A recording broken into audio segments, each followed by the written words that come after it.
Hello everyone, welcome back to my YouTube channel.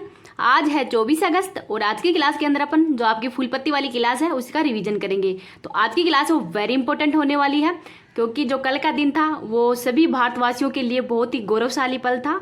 तो आज जो चंद्रयान 3 है उसके बारे में डिटेल से अध्ययन करेंगे। तो चलो पहला क्वेश्चन ही देखते हैं। चंद्रमा के दक्षिणी ध्रुव पर ही सफलतापूर्वक लैंड होने वाला दुनिया का पहला अभियान कौन सा है? तो ये चंद्रयान 3 अभियान है। तो जो चंद्रयान 3 है इसको लॉन्च भारत के द्वारा ही किया गया है 14 जुलाई 2023 को। लैंडर का नाम है विक्रम और रोवर का नाम है प्रज्ञान। और ये कब लैंड हुए हैं? तो 23 अगस्त 2023 को ही ये लैंड हुए हैं, दक्षिणी ध्रुव पर लैंड हुए हैं। तो दक्षिणी ध्रुव पर लैंड होने वाला भारत पहला देश बन गया है पूरे विश्व का। आप देखते हैं कि एक इसरो के बारे में भी। इसरो की स्थापना 15 अगस्त 1969 में की गई है। हेडक्वार्टर बेंगलुरु के अंदर है। पहले अध्यक्ष विक्रम साराभाई हैं। वर्तमान में अध्यक्ष एस सोमनाथ हैं। और ये लॉन्चिंग कहाँ से करते हैं? तो सतीश धवन अंतरिक्ष केंद्र श्री हरिकोटा आंध्र प्रदेश से ही लॉन्चिंग करते हैं।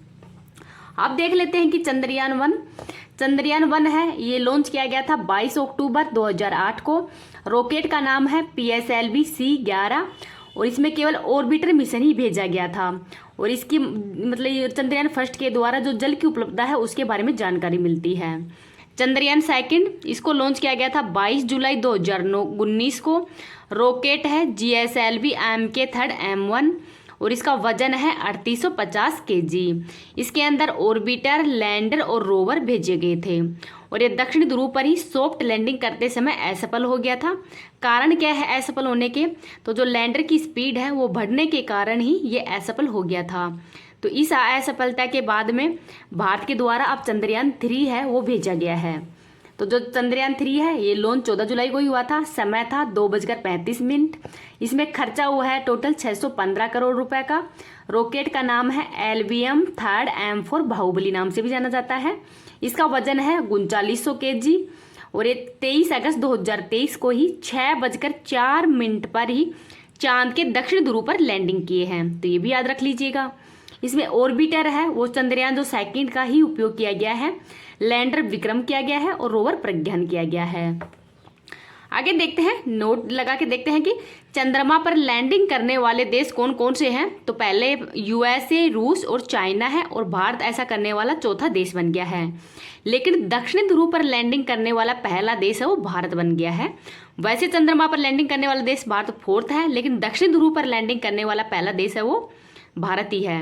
इससे पहले जो USA है, जापान है, चाइना है, इनके द्वारा भी मतलब प्रयास किया गया था। और हाल ही के अंदर रूस के द्वारा भी प्रयास किया गया था। रूस का लूना 25 मिशन है वो भी चंद्रमा के दक्षिण ध्रुव पर ही लैंडिंग करने वाला था, लेकिन वह असफल हो गया है। आगे देखते हैं कि साउथ पोल पर लैंडिंग करने में इतनी कठिनाई क्यों होती है। तो यहाँ पर सूर्य की किरण है वो नहीं पहुँच पाती है, अति न्यून तापमान होता है और यहाँ पर बहुत सारे जो गड्ढे वगैरह ये हैं, तो इस वजह से यहाँ पर बहुत कठिनाई है दक्षिणी ध्रुव पर। इस क्लास की PDF है वो आपको टेलीग्राम पे मिल जाएगी। टेलीग्राम का लिंक इस वीडियो के ही कमेंट सेक्शन के अंदर डाल दूंगी, तो वहां से आप इसकी PDF प्राप्त कर सकते हैं। आगे देखते हैं चंद्रयान 3 के भाग कौन कौन से हैं। तो S-200 इसमें 2 रॉकेट बूस्टर सॉलिड फ्यूल भरा हुआ है। LIO के अंदर लिक्विड फ्यूल जो विकास इंजन है। C-25 ये क्रायोजेनिक फ्यूल है जिसमें लिक्विड H2 और O2 है। चंद्रयान 3 में लैंडर और रोवर भी हैं। इसको लॉन्च 14 जुलाई को ही किया गया है 2:35 पर। S-200 बूस्टर है वो सबसे पहले स्टार मतलब क्या क्या हुआ 14 जुलाई से और अब 23 अगस्त के मध्य उनके बारे में देखते हैं कि S-200 बूस्टर है ये पहले स्टार्ट होता है। तो इसके 2 मिनट बाद में ही जो LIGO है ये स्टार्ट होता है। इसके 306 सेकंड के बाद में ही C-25 है ये स्टार्ट होता है। और इसके 954 सेकंड के बाद में ही जो C-25 है वो अलग हो जाता है। ये अर्थ ऑर्बिट के अंदर ही होता है। इसके बाद के अंदर ये लूमर ऑर्बिट इंसर्जन अर्थात चंद्रमा की सतह के अंदर फिर प्रवेश कर जाता है ये 5 अगस्त 2023 को ही। और 23 अगस्त 2023 को ही 6:04 पर जो लैंडर है विक्रम वो लैंडिंग कर जाता है चंद्रमा की दक्षिण ध्रुव पर ही। अब ये चंद्रयान 3 है इसकी 100% सफलता की मतलब क्यों तय थी कि 100% सफल ही होगा। तो इसमें सोलर पैनल है उनकी संख्या में वृद्धि कर दी गई थी। ईंधन अधिक भर दिया गया था, स्पीड कंट्रोल किया गया था, क्योंकि जो चंद्रयान सेकंड है उसमें स्पीड की ही दिक्कत आई थी, तो अब की बार स्पीड है वो कंट्रोल की गई थी। अपडेटेड जो सॉफ्टवेयर है इनका यूज किया गया था। मजबूत लैंडर का उपयोग किया गया है, तो लैंडर का एरिया है वो पहले से 40 गुना अधिक है वो मजबूत किया गया था। आगे देखते हैं कि डर के वो 15 मिनट, तो लास्ट में जो 15 मिनट है वो डर के मिनट थे। इसमें लैंडिंग के 4 फेज थे, तो कौन कौन से फेज है उनके बारे में देख लेते हैं। पहला है कि जो रफ ब्रेकिंग फेज है वो हॉरिजॉन्टल वेलोसिटी काम करना शुरू करता है। सेकंड फेज के अंदर एल्टीट्यूड होल्डिंग फेज, हॉरिजॉन्टल जो गति है उसको कम करने के साथ में ही पोजीशन भी सही करना होता है। थर्ड फेज के अंदर जो फाइन ब्रेकिंग फेज है, और फोर्थ है वो टर्मिनल डिसेंट है, अर्थात इसमें वर्टिकल लैंडिंग होती है और लैंडर की जो गति है वो भी शून्य हो जाती है। फोर जो है ना इसमें, तो 4 के अंदर ही जो चंद्रमा के दक्षिण ध्रुव पर लैंडिंग करता है। आगे देखते हैं कि चंद्रयान जो थर्ड है इसके 3 पेलोड कौन कौन से हैं। तो इसके अंदर 3 पेलोड है, रेम्बा उपकरण है, सेप है और हजराड जिसमें कैमरा यूज किया जाता है, और CHASTE, तो ये 4 उपकरण हैं वो भी इसके अंदर ही यूज किए जाते हैं, तो इनको भी याद रख लीजिएगा। अब देखते हैं कि प्रज्ञान का क्या उपयोग किया जाएगा। तो इसके द्वारा डाटा इकट्ठे किए जाएंगे, जिसमें कि यहाँ पर पानी या जीवन की संभावना के बारे में बताया जाएगा, और साउथ पोल पर लैंडिंग करने वाला भारत है वो पहला देश भी बन गया है। तो ये सब भारत के लिए प्राउड की मोमेंट है। क्वेश्चन नंबर 2 देखते हैं, थाईलैंड का नया प्रधानमंत्री कौन बना है। तो श्रेथा थाविसीन बनी है और ये 30वें नंबर की है। थाईलैंड की राजधानी बैंकॉक है। इंपॉर्टेंट फैक्ट देखते हैं, ऑस्ट्रेलिया के नए प्रधानमंत्री एंथनी एल्बनीज हैं। जापान के प्रधानमंत्री फूमियो किशिदो हैं। भारत के उपराष्ट्रपति जगदीप धनखड़ हैं।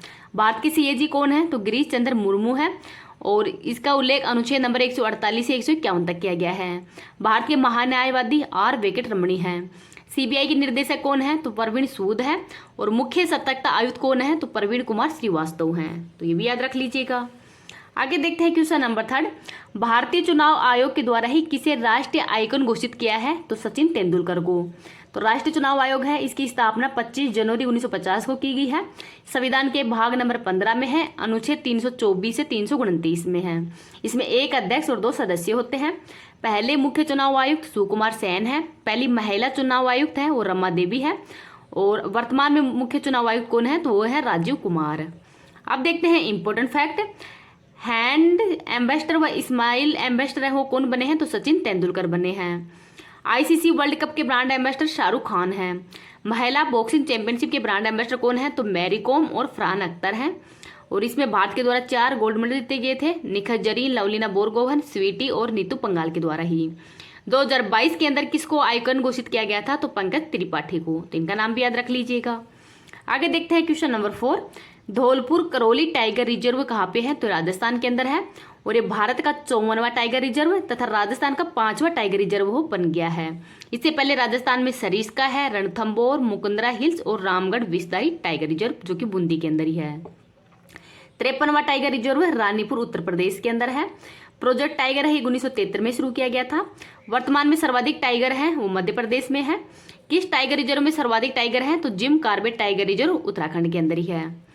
अब देखते हैं इंपॉर्टेंट फैक्ट, राजस्थान के अंदर वर्तमान में टोटल जिले कितने हैं। तो 50 हैं और संभाग 10 हैं। हाल ही के अंदर 19 नए जिले और 3 संभागों की घोषणा की गई है। तो 3 संभाग कौन कौन से हैं ये आपको कमेंट सेक्शन के अंदर बताना है। आगे देखते हैं, प्रबंधन प्रभावशीलता मूल्यांकन के अंदर ही शीर्ष पर टाइगर रिजर्व कौन सा है। तो पेरियार टाइगर रिजर्व है केरल के अंदर। अंतर्राष्ट्रीय टाइगर डे कब मनाया जाता है। तो 29 जुलाई को मनाया जाता है। प्रोजेक्ट एलिफेंट है, ये 1992 में शुरू हुआ है और 2023 के अंदर इसको 30 साल पूरे हो गए हैं, और इसी की याद में गज उत्सव मनाया गया था काजीरंगा नेशनल पार्क असम के अंदर ही। नेक्स्ट देखते हैं क्वेश्चन नंबर 5, राष्ट्रीय हरित प्राधिकरण के अध्यक्ष किसको बनाया गया है। तो प्रकाश श्रीवास्तव को, और ये कोलकाता हाईकोर्ट के पूर्व जज हैं। तो जो राष्ट्रीय हरित प्राधिकरण है इसकी स्थापना 2010 में की गई है। 18 अक्टूबर 2010 को इसकी स्थापना की गई थी। हेडक्वार्टर दिल्ली में है, और इसमें हेड है ना, जो इसके हेड होते हैं वो सेवानिवृत्त न्यायाधीश होते हैं हाई कोर्ट या सुप्रीम कोर्ट के, और ये हाई कोर्ट के जो पूर्व जज हैं प्रकाश श्रीवास्तव। अब देखते हैं कि जो प्राधिकार है यह अनुच्छेद नंबर 323A और 323B के अंदर इसका उल्लेख किया गया है। 42वां संविधान संशोधन 1976 के अंदर जोड़ा गया था, भाग नंबर 14A के अंदर ही। इंपॉर्टेंट फैक्ट देखते हैं। राष्ट्रीय मानवाधिकार आयोग है, इसकी स्थापना 1993 एक्ट के तहत ही की गई है और इसके वर्तमान में हेड है जस्टिस अरुण कुमार मिश्र। वित्त आयोग का उल्लेख अनुच्छेद 280 में है और वर्तमान में वित्त आयोग के अध्यक्ष कौन है, तो यह है एन.के. सिंह। परमाणु ऊर्जा आयोग के अध्यक्ष हैं ए.के. मोहंती, तो इनका नाम भी याद रख लीजिएगा, वेरी इंपॉर्टेंट है। अब देखते हैं गौरव सीरीज। तो कोलकाता के अंदर ही 1774 के अंदर स्थापित सुप्रीम कोर्ट के पहले मुख्य न्यायाधीश कौन है, तो एलिजा इम्प्रे हैं। भारत सचिव पद का सृजन है वो 1858 एक्ट के तहत हुआ है। बंगाल के अंतिम गवर्नर जनरल कौन है, तो विलियम बेंटिंग है, जो कि भारत के पहले वायसरॉय हैं। पोर्टफोलियो सिस्टम किस एक्ट के द्वारा शुरू किया गया है, 1861 के अंदर ही। सांप्रदायिक निर्वाचन प्रणाली किस एक्ट की देन है, तो 1909 के एक्ट की देनी है। प्रांतों के अंदर द्वैध शासन की शुरुआत किस एक्ट के तहत हुई है, तो 1919 के एक्ट के तहत हुई है। आरबीआई की स्थापना यंग हिल्टन कमीशन की सिफारिश पर ही 1934 का एक्ट के तहत ही 1 अप्रैल 1935 को की गई है। केंद्र में द्वैध शासन की शुरुआत 1935 के एक्ट के तहत। क्रिस मिशन के समय वायसरॉय कौन है, तो लिन लिथगो हैं। कैबिनेट मिशन में टोटल कितने सदस्य हैं, तो 3 सदस्य थे, पैथिक ए.वी. अलेक्जेंडर और पैथिक लॉरेंस और क्रिप्स, तो ये 3 सदस्य थे इसके अंदर ही, तो इनका नाम भी याद रख लीजिएगा। अगर ये क्लास आपको पसंद आ रही है तो प्लीज़ आप इसको ज़्यादा से ज़्यादा लाइक एंड शेयर कर देना। अभी तक चैनल को सब्सक्राइब नहीं किया तो चैनल को सब्सक्राइब भी कर लेना। अब आज की क्लास वो आपको कैसी लगी है प्लीज़ कमेंट सेक्शन के अंदर बताना है। Thank you.